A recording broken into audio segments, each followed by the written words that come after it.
Good morning. जैसे कि आप लोग को हम अकाउंट बता रहे थे, तो अकाउंट में आपको टूल्स ऑफ फाइनेंशियल एनालिसिस बता रहे थे।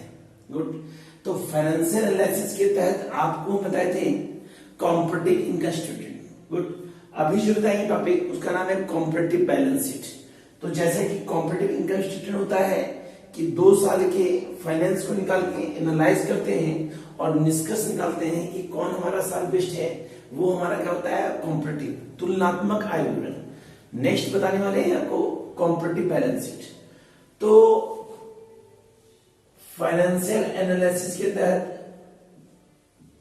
कॉम्परेटिव बैलेंस शीट जब बनता है तो इसमें यूटिलाइज होता है एसेट्स एंड लायबिलिटीज। तो इसका फॉर्मेट ये होता है, यहां लिखते हैं कॉम्परेटिव बैलेंस शीट।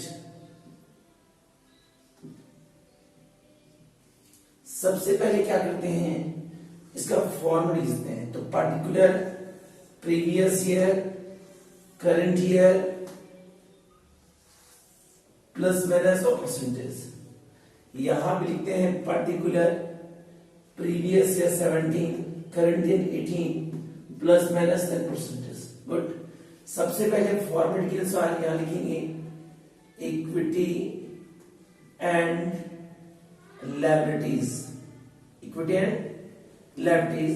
फिर लिखेंगे share holder fund. Good. Share holder fund के बाद क्या करेंगे, यहां लिखेंगे equity share capital, equity share capital. यहां लिखेंगे सिक्योरिटी प्रीमियम, सिक्योरिटी प्रीमियम।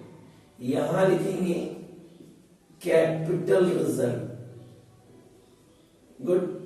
उसके बाद फिर लिखेंगे non current liabilities, non current लिखेंगे percent debenture, long term loan. फिर लिखेंगे करंट लायबिलिटी, करंट लायबिलिटी में ऑल करंट लायबिलिटी देंगे जो पता है। इसको टोटल लिखने के बाद क्या करेंगे, इसको ऐड कर लेंगे और ये निकलेगा, ये कहलाएगा, क्या कहलाएगा, लायबिलिटीज। क्या कहलाएगा, लायबिलिटीज। फिर क्या करेंगे, यहां लिखेंगे एसेट्स, एसेट्स में लिखेंगे fix asset then current assets. Fix asset पता है आपको, होता है कि जिसका यूज लॉन्ग टर्म के लिए करते हैं, करंट होता है जिसका यूज 1 साल के लिए करते हैं।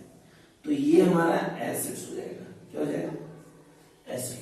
तो इसी फॉर्मेट के तहत हम क्या करते हैं, कॉम्परेटिव बैलेंस शीट बनाते हैं, या कॉम्परेटिव इनकम स्टेटमेंट या कॉम्परेटिव इनकम बैलेंस शीट बनाते हैं। ठीक है। तो ये हमारा बैलेंस शीट का फॉर्मेट है। अब इसी फॉर्मेट के तहत आपको एक क्वेश्चन बताते हैं, ध्यान देखेंगे। तो क्वेश्चन ये रहेगा मेरा, फॉर एग्जांपल मान लीजिए हमारा क्वेश्चन है पर्टिकुलर, प्रीवियस और करंट।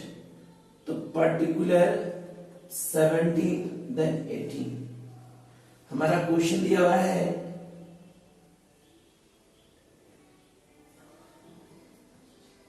इक्विटी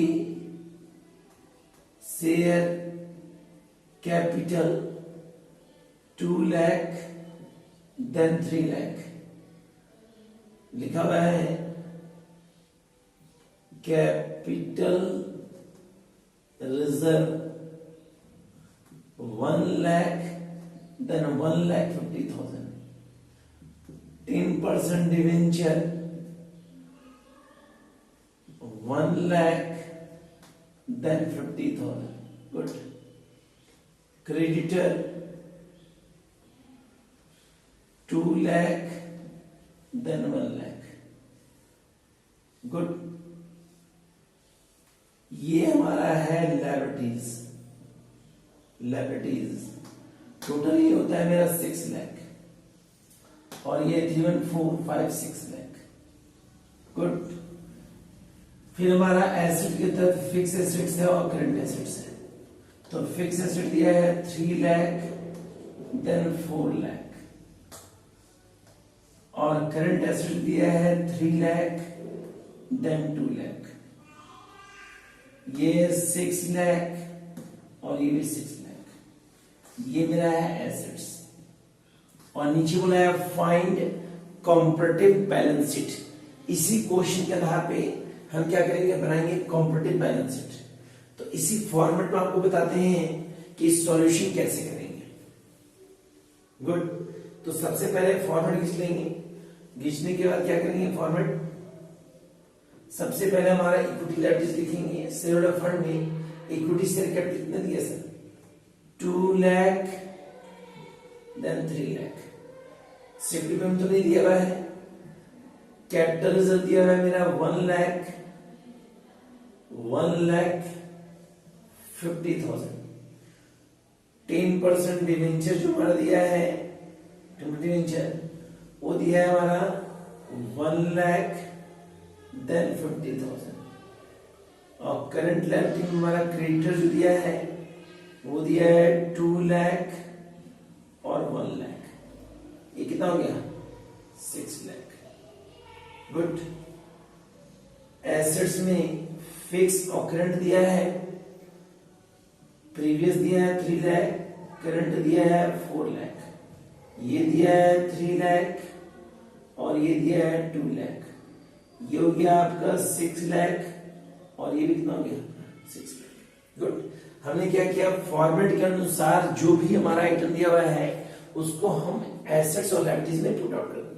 पुट आउट करने के बाद क्या करेंगे, हम निकालेंगे प्लस और माइनस। तो कैसे निकालेंगे, प्रीवियस हमारा 2 लाख है, करंट 3 लाख है, तो मेरा इंक्रीज कर रहा है 1 लाख। गुड। नेक्स्ट कितनी है, 1 लाख है 150, कितना इंक्रीज किया, 50,000। अगला 1 लाख है 50,000, कितना डिक्रीज कर रहा है, 50,000। 2 लाख 1 लाख, कितना डिक्रीज कर रहा है, 1 लाख। जी मेरे 0 हो जाएगा। गुड। नेक्स्ट में फिक्स एसेट 3 लाख 4 लाख दिया, कितना इंक्रीज किया, 1 लाख। 3 2 है, ये कितना डिक्रीज कर रहा है, 1 लाख। ये हमारा 6 लाख और 6 लाख है, तो ये क्या हो गया, 0। गुड। तो इस स्टेटमेंट के तहत हम प्लस माइनस पुट आउट कर दिए। अब मेन होता है परसेंटेज निकालने के लिए। तो आपको जैसा कि हम कॉम्पिटिटिव बता चुके हैं, इसमें निकालने का फॉर्मूला होता है plus minus into 100 divide by previous year. कहने मतलब जो भी अमाउंट होगा, जैसे फॉर एग्जांपल इक्विटी से निकाल लेते, इक्विटी से तो प्लस माइनस कितना है, 1 लाख है, तो 1 लाख इंटू 100 और 1 लाख जो है उसका प्रीवियस कितना है, 2 लाख। यहाँ लिखेंगे 2 लाख, इसको काटे कितना आएगा, 50%। यहाँ कितना लिखेंगे, 50%। सेम से पता निकालेंगे सिक्योरिटी प्रीमियम, यहाँ तो नहीं हो जाएगा। जब इसका निकालेंगे कैपिटल रिजर्व का, तो 50,200 डिवाइड 1 लाख। नन कैलकुलेटर निकलेगा तो 50,200 डिवाइड बाय 1 लाख। क्रेडिटर निकलेगा तो 1 lakh into 100 divide by 2 lakh. क्या मतलब जो भी अमाउंट है उसको इंटू करेंगे 100 से और प्रीवियस 17 का जो भी अमाउंट उसे डिवाइड कर देंगे, तो ये हमारा निकलेगा कॉम्परेटिव बैलेंस शीट इस फॉर्मेट के तहत और एग्जाम्पल के तहत। इसको ध्यान से आप देख लेंगे तो आपको समस्या नहीं होगा। गुड। बाकी नेक्स्ट वीडियो में आपको बताते हैं, ठीक है, टॉपिक।